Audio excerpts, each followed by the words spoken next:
ఈ ప్రాంతానికి తెచ్చినట్టే అన్ని విద్యా సంస్థలు తీసుకొచ్చి మళ్ళీ ఈ ప్రాంతంలో తరలించడం అనేది నేను ఈ వేదిక మీద చెప్పడానికి నాకు మళ్ళొక సిగ్గు అనిపిస్తుంది. సరంగా అనిపిస్తుంది, మాట్లాడదలుచుకోవడానికి.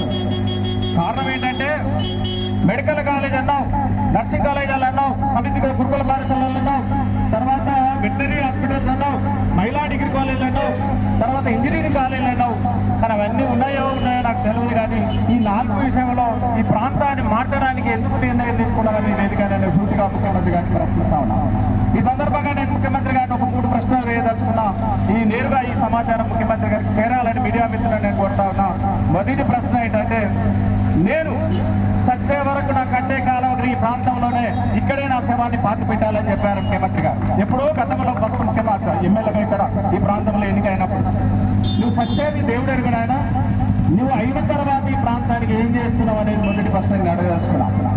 రెండవ ప్రశ్న, ఈ ప్రాంతానికి దేశమే ఈ కొడంగల్ ప్రాంతం వైపు చూడాలి, అలా చేస్తా అని ముఖ్యమంత్రి గారు మొదటిసారి మహిళా సంఘ మీటింగ్ భోజగిలో మీరు బహిరంగ సభలో మాట్లాడిన వీడియో క్లిప్పులు కూడా మీకునే మీడియా దగ్గర కూడా ఉన్నాయి. ఏమన్నారు మీరంటే, కౌన్సిలింగ్ ద్వారా ఈ ప్రాంతానికి వస్తే ఏ ప్రాంతం వాడైనా ఈ ప్రాంతంలో ఉండి మెడికల్ విద్యను చదవాలని చెప్పారు, విద్యా విద్యను చదవాలని చెప్పారు. మరి ఏమైంది మీ విద్యా విద్య? ఎందుకు ఈ కొడంగల్ ప్రాంతం మర్చిపోయారని నేను రెండవ ప్రశ్న అడగదలుచుకున్నా. ఇక మూడవ ప్రశ్న, మీరు ఇంకొక మాట కూడా చెప్పారు. ప్రధానంగా ఒక కుప్పం అంటే రాజశేఖర రెడ్డి అన్నారు, సారీ చంద్రబాబు నాయుడు అన్నారు. ఒక పులివెందులు అంటే రాజశేఖర రెడ్డి అన్నారు. ఒక కొడంగల్ అంటే రేవంత్ రెడ్డి అన్నారు. మరి రేవంత్ రెడ్డి ఈ కొడంగల్ ప్రాంతాల నుంచి తరలిపోతున్నారా? ఈ కొడంగల్ ప్రాంతాలు మీరు అనుకుంటున్నారా? ఈ ప్రాంతాన్ని కుప్పంలాగా తయారు చేయాలనుకున్నారా, లేదా పులివెందులాగా తయారు చేసుకున్నారా లేదా అనే ప్రశ్న నేను మిమ్మల్ని అడుగుతా ఉన్నా. దానికి సమాధానం చెప్పమని మిమ్మల్ని అడుగుతా ఉన్నా. అందుకని వేదిక నుంచి ప్రశ్నిస్తున్న మిత్రులారా, నేను ఒక్కటే, ముఖ్యమంత్రి అంటే మీ పట్ల మా గౌరవం ఉంది. ఎందుకంటే ఈ ప్రాంతం ఒక 50-60 సంవత్సరాల నుంచి వెనుకబడి కర్ణాటక సరిహద్దు ప్రాంతంలో ఉన్నది. కానీ విద్యకు, వ్యాపార రంగానికి, ఆర్థిక నిధులకి, తర్వాత వ్యవసాయ రంగానికి, నీటిపారుదల రంగానికి దూరంగా ఉన్నది. కాబట్టి ఈ ప్రాంతంలో ఒక మంత్రి కూడా కాలేదు ఇప్పటి వరకు. ఏకంగా ముఖ్యమంత్రి అయ్యిండు అంటే నేను ఎంపీలు చదువుకున్న ఉస్మాన్ సిటీ విద్యార్థిని. అబ్బా, నాకు ఎంత ఆనందం అనిపించింది అంటే ఈ ప్రాంతం వాడు ముఖ్యమంత్రి అయ్యాడు, ఈ ప్రాంతం శస్యశామలు అయిపోతా అనుకున్నాం. కానీ శస్యశామల పరిస్థితి దేవుడే. కానీ ఉన్న సంస్థలను ఎందుకు తరలిస్తున్నాం అనే మాట మాత్రం ముఖ్యమంత్రి గారిని నేరుగా గురించి ప్రశ్నిస్తాను. నేను మళ్ళొక వాదన చెప్పాలి. గతంలో నేను కూడా టీఆర్ఎస్ పార్టీలో తిరిగి కొంతమంది ఇక్కడ చూసిన వాళ్ళు టీఆర్ఎస్ పార్టీగా దిక్కులుగాడాలి. నేను ఇప్పుడు కాంగ్రెస్ పార్టీలో పనిచేస్తా ఉన్నా, కాంగ్రెస్ కార్మిక క్రియాశీల వ్యక్తిగా పనిచేస్తా ఉన్నా. గత మా తాత ముత్తాతలు కాంగ్రెస్ పార్టీలో ఉన్నారు, మధ్యలో మాత్రం మారినట్టుంది. కానీ కాంగ్రెస్ పార్టీ కార్యకర్తగా నేను మిమ్మల్ని ప్రశ్నిస్తా ఉన్నా సార్. ఈ ప్రాంత ప్రజలు మెడికల్ విద్య చదవద్దా? ఈ ప్రాంత ప్రజలు వెటనరీ విద్య చదవద్దా?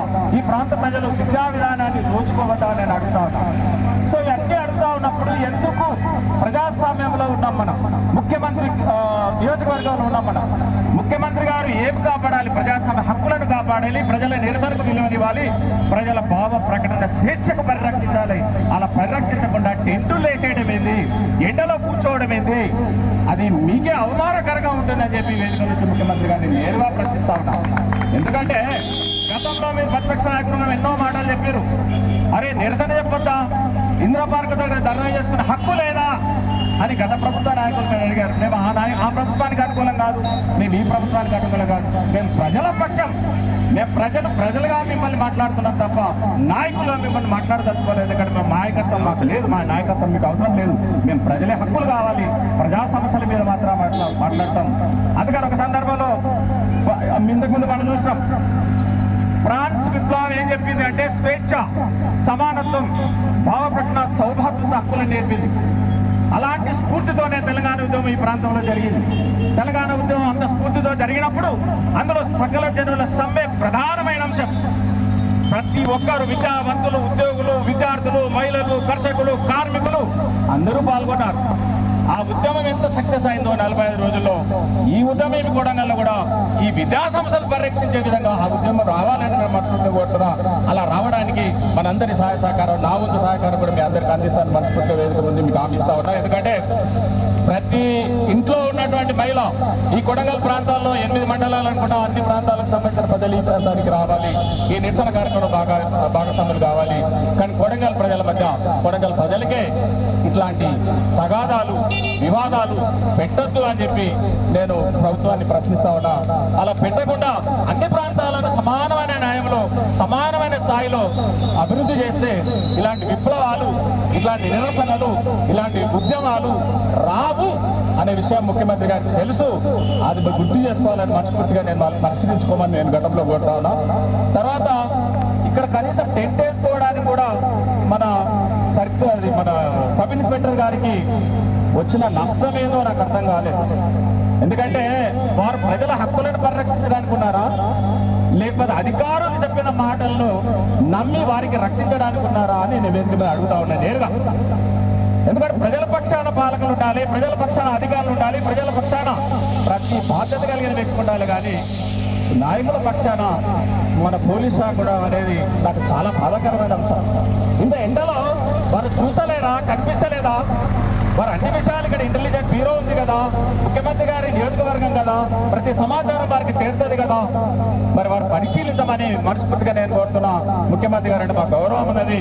ఈ రాష్ట్ర పెద్ద మనిషి మీరు, పెద్దన్న మీరు, ఇచ్చే చేతి స్థానంలో మీరున్నారు. ఆ స్థానానికి మాకు పంచమని మేము అడుగుతున్నాం తప్ప మిమ్మల్ని ప్రశ్నించి ఎదిరించే అధికారం మాకు లేదు. ఎందుకంటే మేము హక్కులను అడిగే వాళ్ళమే తప్ప హక్కుల్ని కాదా వస్తే మాత్రం ముక్కిన వాళ్ళు మాత్రం కాదని వేదిక మీద హెచ్చరిస్తున్నా ఎవరైనా సరే. అందుకని గౌరవనీయమైన ప్రభుత్వ పాలకులని ముఖ్యమంత్రి గారిని నేరుగా నేను అడిగేది ఒక్కటే, ఈ ప్రాంత హక్కుల్ని, ఈ ప్రాంత విద్యను, ఈ ప్రాంత విధానాన్ని కాపాడమని మేము కోరుతా ఉన్నాం. అబ్బాయిపల్లిలో పేదల భూములను మీకు ఇచ్చినప్పుడు ఆ శంకుస్థాపన స్థానంలో ఆ కాలేజ్ ఎందుకు మెడికల్ కాలేజ్ కట్టలేదు అడుగుతా ఉన్నా. పోనీ ఇక్కడ నుంచి తరలించడానికి రహస్యం ఏదో చెప్పమని అడుగుతా ఉన్నా. మీరు చెప్పబోతే మీరు కింద పాలకులను చెప్పమని అడుగుతా ఉన్నా. అందుకని పార్టీలకు, కులాలకు, మతాలకు, భాషలకు, ప్రాంతానికి తేడా లేకుండా ఈ న్యాయమైన హక్కుల కోసం మనమంతా కలిసికట్టుగా పనిచేయాల్సిన అవసరం ఉందని చెప్పి మనస్ఫూర్తిగా నేను కోరుతా ఉన్నా. ఎందుకంటే మాట్లాడడం చాలా ఉంటుంది కానీ వెంట చాలా ఉన్నది, మిత్రులు మాట్లాడుతుంది కాబట్టి దయచేసి చివరి మాటల్లో నేను ఒకటే కోరుతా ఉన్నా. ప్రజల పక్షాన ఎన్ని ఉద్యమాలు ప్రపంచంలో పుట్టియో ముఖ్యమంత్రి గారికి తెలియని కాదు.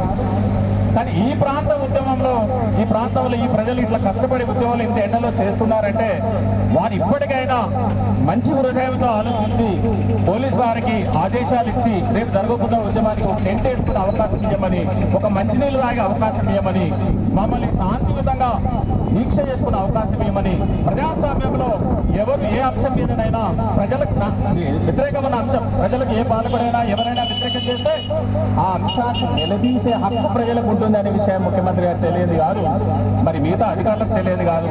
ఆ నిరసన యొక్క హక్కును కల్పించమని, రేపటి నుంచి ఇది జరగకుండా చూడమని వారి మనస్ఫూర్తిగా నేను కోరుతా ఉన్నా.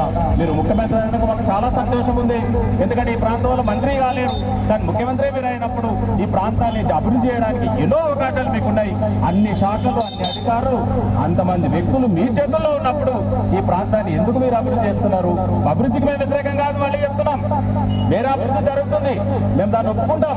నేను అభివృద్ధి జరిగిందా అని జరగలేదని చెప్పడం కూడా మేము విఫలమవుతాం. ఎందుకంటే విద్యార్థులు విద్యా విధానం చదువుకున్న వాళ్ళం కాబట్టి ఇప్పుడున్న ఈ కళాశాల వ్యవస్థను, ఈ సంస్థలను తరలించడం మాత్రం ఒక విద్యార్థిగా, ఒక నేర్చుకున్న వ్యక్తిగా, ఒక లెక్చరర్గా పనిచేస్తున్న, ప్రైవేట్ కాలేజీలో పనిచేస్తున్న ఒక లెక్చరర్గా బాధగా ఉంది.